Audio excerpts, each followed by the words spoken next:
With us today on To My Way of Thinking is a guest that I couldn't wait to speak to. I've been impressed by things that I've seen him do from afar. And when I read his extensive resume of all the things that he's doing, one of the things that pops to mind is I wonder how he ever gets any time to stay home and relax with the family. With us today is M. Quentin Williams, attorney, author, educator, speaker. He's a former FBI agent, among other things, and a former sports executive. He's a former federal prosecutor, which means he is a lawyer. And of course, a motivational speaker. If you're going to be a good lawyer, you definitely got to be a good motivational speaker. He's a member of the Law Enforcement Training and Education Council at the FBI Academy, chairman and CEO of the Butler Lappert Williams firm, and founder and CEO of Dedication to Community, a nonprofit, and chairman and CEO at Williams Media and Marketing Group, which helps, I'm sure, to get the word out on all the things he's doing. Thanks for joining us today, Quentin. It's my pleasure. Nice to meet you. Same here. Of all the things that you're doing, we're going to concentrate today's conversation and save something for another conversation on the policing aspect. Despite all the things that have gone on over the last 6, 7, 8 years in particular that have put policing in the spotlight, one would almost think that, it would have downgraded a bit, especially after the big George Floyd fiasco, but it hasn't. Folks are still asking questions and are still perplexed by the actions of police in their community. And unfortunately, I say unfortunately, as with every profession, the acts of a few put the shade on the many, and that makes policing more difficult, and it makes community understanding of what it's all about more difficult, because policing, like politics, is local. It's all local. It starts on the local level, the neighborhoods and the communities. It's not necessarily a national one size fits all. So, but let's ask the question: what's the state of policing today in Florida and around the country? Well, first of all, thank you for having me. This is an honor to be on your podcast. And when we talk about the state of law enforcement, I don't use the word policing. I've stopped using it as of about 10 years ago because of the historical value of the word and what policing means to many communities. Policing in many communities means overseeing or supervising. And really, that's not what law enforcement should be doing. That's what law enforcement did when it started. The remnants of slave patrols and how law enforcement was created, but law enforcement should not be that now. The state of police encounters and law enforcement is very challenging right now. When we look at agencies, and we work with agencies at Dedication to Community, we work with agencies across the nation, there's one thing that is in common with many of them. I'd say 90% of law enforcement agencies are feeling the crunch budgetarily and through personnel. They are working at personnel deficits that they've never seen before. And that makes their jobs much more challenging because they're called to act on so many different things, and they don't have the personnel to respond in the way they want to respond. So that is at the top of the list in terms of what some of the challenges are. The number one challenge is societal trust, not having societal trust, because as you said, the acts of a few and what those acts have done to hinder the work of the many. And I firmly believe that most law enforcement officers decide to take that job because they want to serve. and they want to serve well. But there are those few who should never be law enforcement officers. And because of them, the net is cast very wide. And the generalizations are that law enforcement as an industry has these issues that should be associated with a small number of folks. Among my many jobs, like you, I had the pleasure of working in the community affairs division of the Duval County Jacksonville Sheriff's Office for a while, and got a chance to get up close and personal with a number of officers who we're still friends with today. But it also became clear to me, and you can correct me if I'm wrong, law enforcement, your words, has basically only two jobs, whether it's on the FBI level or at the local police and sheriff's office. And that is to investigate and arrest, not necessarily to solve. You can add solve to it if it works out well, if you can get it done. But isn't that just basically what the law enforcement officers do? Arrest and investigate? I would say that those are two of the things that law enforcement officers do, but that doesn't carry the full scope of the duties. Law enforcement officers are there to serve and protect. And when we say serve, that's a proactive measure as well as a reactive measure. What you said, investigate and arrest, are two reactive measures that law enforcement, they do that.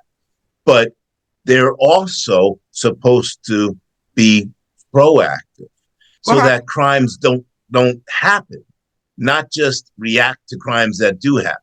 Well, how they gonna be proactive with the spate of killings that are happening, and spontaneous killings that are happening, whether by knife or by gun or by car these days? How are they going to necessarily react to something that can't be predicted? We don't have enough police officers to be on every corner in every neighborhood. We simply don't. So they're left with getting the call, the 911 call, or hearing the shot spotter tones, on the remote speaker, and reacting to that where it is. So how are they going to? How much prevention can they actually do if they're not there ahead of time? Now, aside from, of course, the gang activity that everybody knows about, they get into, but again, unless they get the call, they can't investigate. Well, that's a great question. So a negative is impossible to prove. It's impossible to prove that a killing didn't happen because of something that you did. So it's impossible to prove a negative.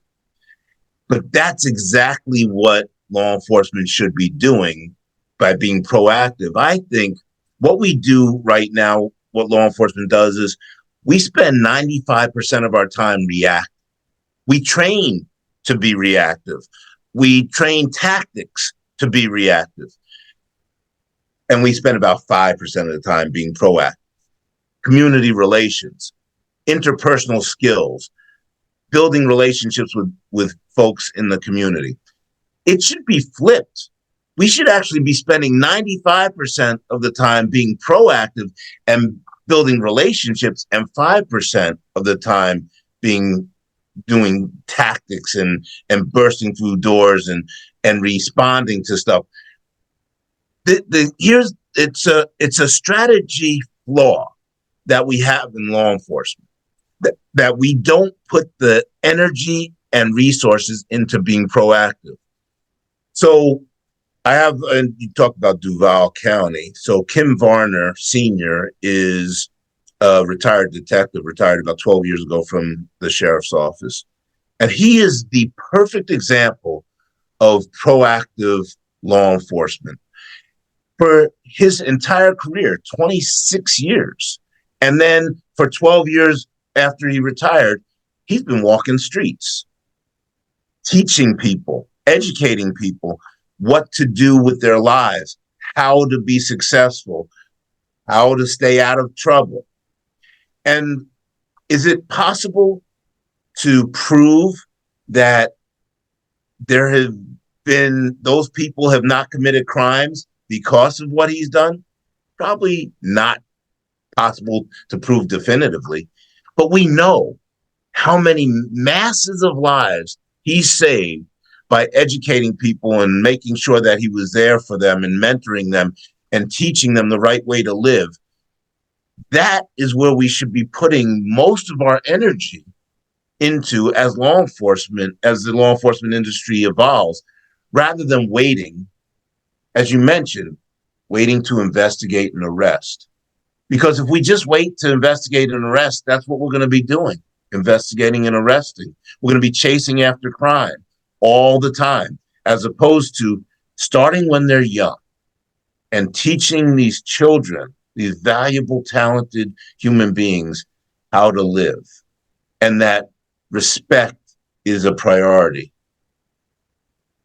So it is very possible. Law enforcement's duty in serving is to be proactive. Now, but now is that, as we look across the broad scope of things, is that a political decision by the sheriff of the county or the police chief of the city to try and make that happen? Or is it, well, that's the question. Is that a political decision or a policy decision by those in charge to make that kind of law enforcement policing activity happen?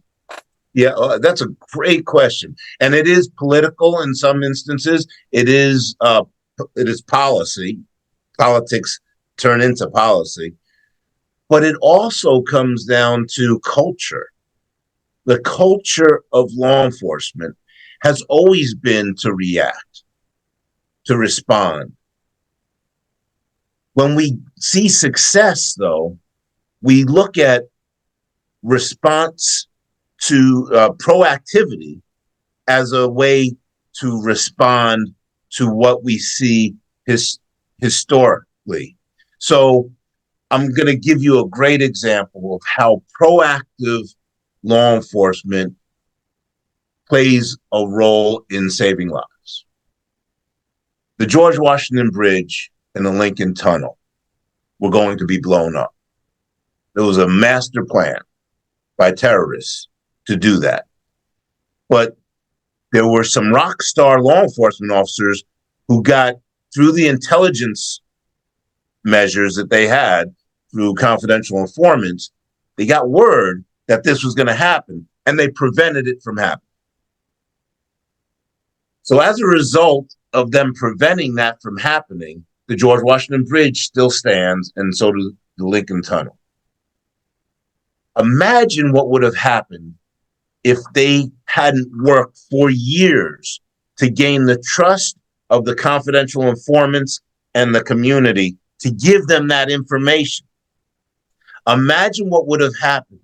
We already know, so we don't have to imagine, because we saw the towers fall. What happens when we respond? It's like that saying, an ounce of prevention is worth more than a pound of cure. If we put in the work on the front end, there will be less work on the back end. So we must commit culturally, which goes against everything we've done for decades, if not centuries. We must commit culturally to being more strategic and to being proactive and building relationships in the communities that are being served, so that these children grow up to be productive members of society and don't decide that because they don't have anybody to turn to, they're going to turn to the wrong people. And that's the reason why kids turn to gangs, for a sense of family. But if we give them that sense of family, do we reduce the amount of gang activity? My argument is absolutely. And if it's just one person who we keep out of a gang, What does that mean? That means we perhaps save her or his life. We affect their family, their community, their neighborhood, maybe all of society.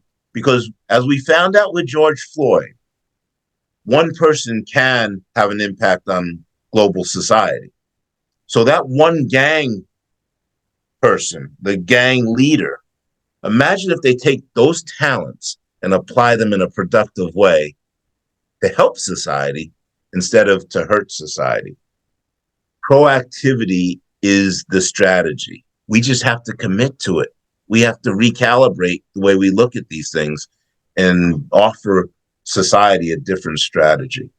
Well, we have seen proactivity take place around the country, especially during the period of time in the 80s where the issue of gangs really became a thing, and many communities, many communities denied that they had a gang problem until they had a gang problem. And as we look now in the 2000s at cities like Chicago or LA or even New York, where once there were headlines about a gang activity taking place almost every weekend, there was a gang shooting, there was a gang bust, the gangs were breaking in. We don't have those headlines anymore there in Chicago. Yeah, they do have a high mortality rate off of some weekends around holidays, no different than, but it's no different really than any other city. But the gang activity in those places is not making the headlines that it was.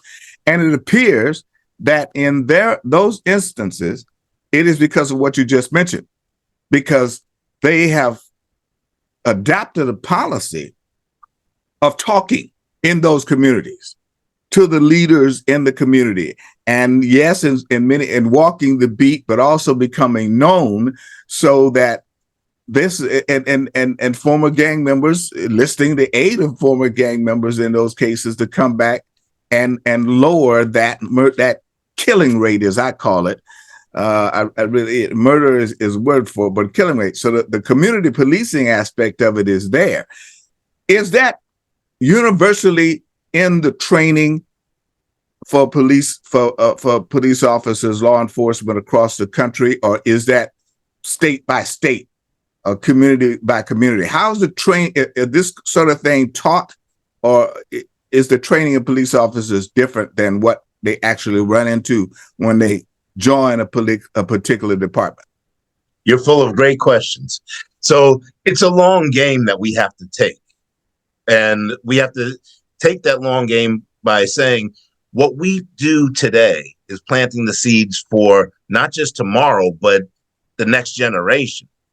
So if we take that proactive stance and say we're going to nurture communities so that when these children in the communities become adults, they become the nurturers and they become successful and productive.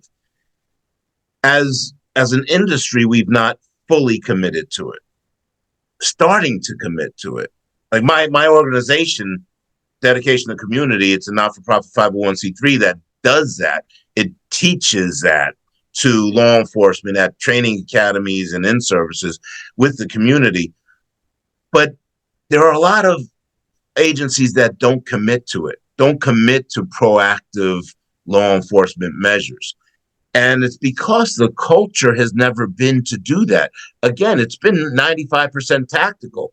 Let's teach them how to shoot and arrest and defensive tactics, drive cars fast.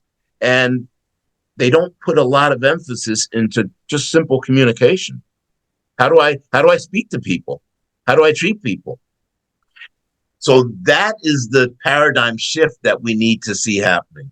And we teach that, we facilitate that. We are seeing more of it now than we did 10 years ago, but it's incremental. We need to accelerate that strategy so that every law enforcement agency puts as much of an emphasis on proactivity as they do on reactivity. And once we get to that place, I think we'll see crime go down a great deal. It's just that we've been acculturated to be responsive through the generations. So great question. There are more agencies doing it than ever, but we need to make it even more robust. where they are taught how to be servants, serve, not police. Well, another element has been put in here. Mental health Yes. has now been thrown into the mix. It's an issue that's been around forever, but now it's coming, it seems to be coming more to fore with people with, former military members with PTSD, but just regular citizens who have mental health issues. And these heretofore have not necessarily been recognized by the officer on the beat. Again, is this a policy issue from department to department to begin to recognize mental health issues and possibly hire? I've heard conversations about hiring an extra person to come to the crime scene to help de-escalate, in difference to the person who was always been there in the department to help de-escalate something. So how's this mental health issue going to play into the works? It's a tremendous issue that many agencies are addressing now more than ever before. Again, same as being community officers, mental health issues are being addressed in a more vigorous way than they have ever been before, both internally and externally. So externally with the public, how do we address mental health issues with the public that's being served? Some agencies are bringing on counselors to help, and they ride along with officers at times when there is the possibility of a mental health issue, which is often, by the way, because the numbers show that up to 1/3 of our population has some kind of mental health issue. Might be environmental, might be clinical, but there's a mental health issue. So there's training that is given to officers, but there are professionals who are being brought in right now as well. And then internally, this is a big deal. 1 out of every 2 days, an officer in America takes her or his own life. 1 out of every 2 days. Right. That number hasn't changed for decades. It's still the same number. We're addressing it in a different way now because we've seen that the number's not changing. So why? Well, there are a lot of reasons why.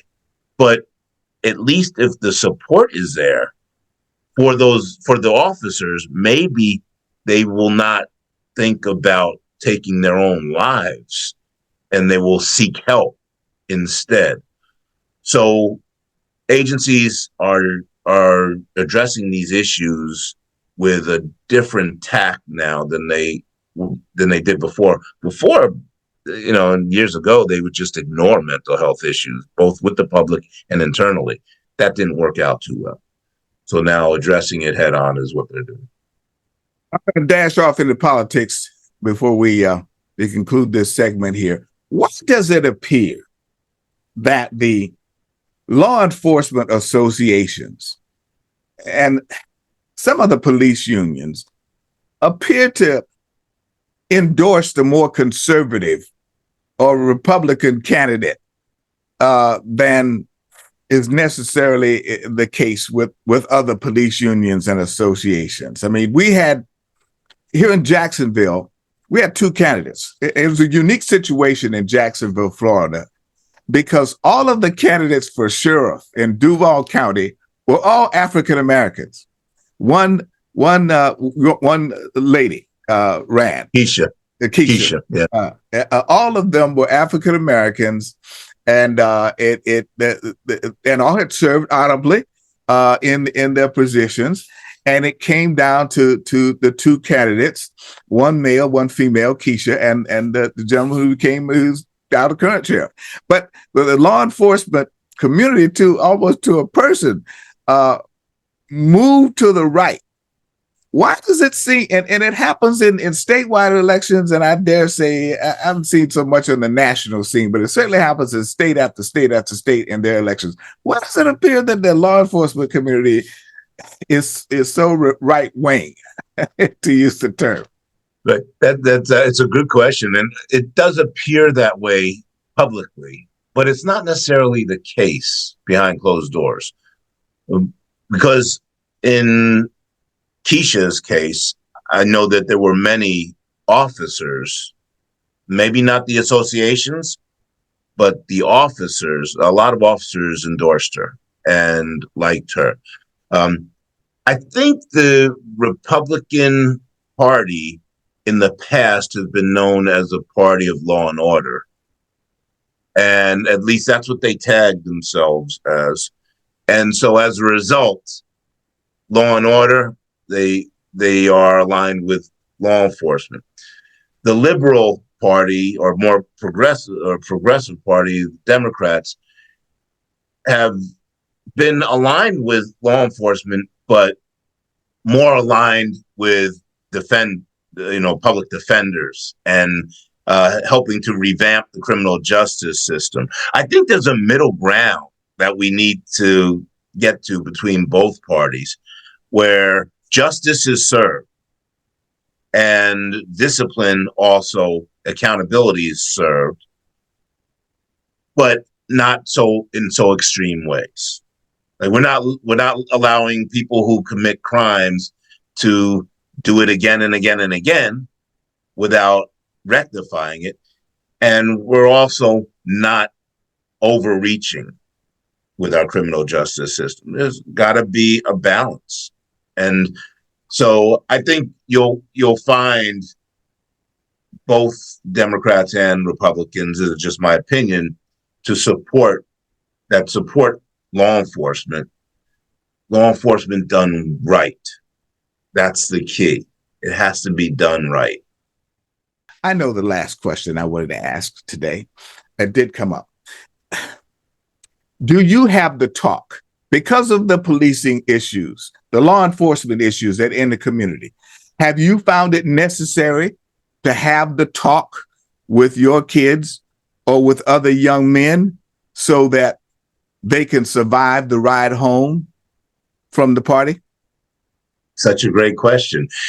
So I wrote a book for that purpose, called "How Not to Get Killed by the Police," and it is a 31-page book that I actually wrote as an essay for my son before he was born. I wrote this 12 years ago, and I wrote this book to speak to all of my run-ins with the police, my engagements with the police. I was actually arrested when I was an FBI agent for fitting the description, and to give my son the tools for engaging with the police when came time when that happened, because we all will engage with the police, whether it's a traffic stop or just seeing one on the street and saying hello. So from the time my son, I made that essay into a book that has now been distributed 100,000 times.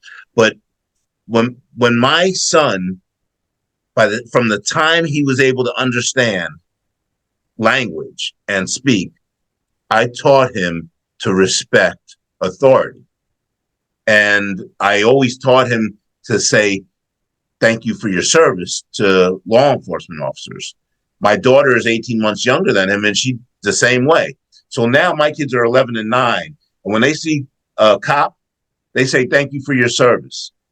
So I don't have to have the talk with them because they already understand the level of respect for authority, whether it's a fire person or a cop or a person in a uniform that maybe is helping us with our sanitation. They are saying thank you for your service to people who have some kind of authority.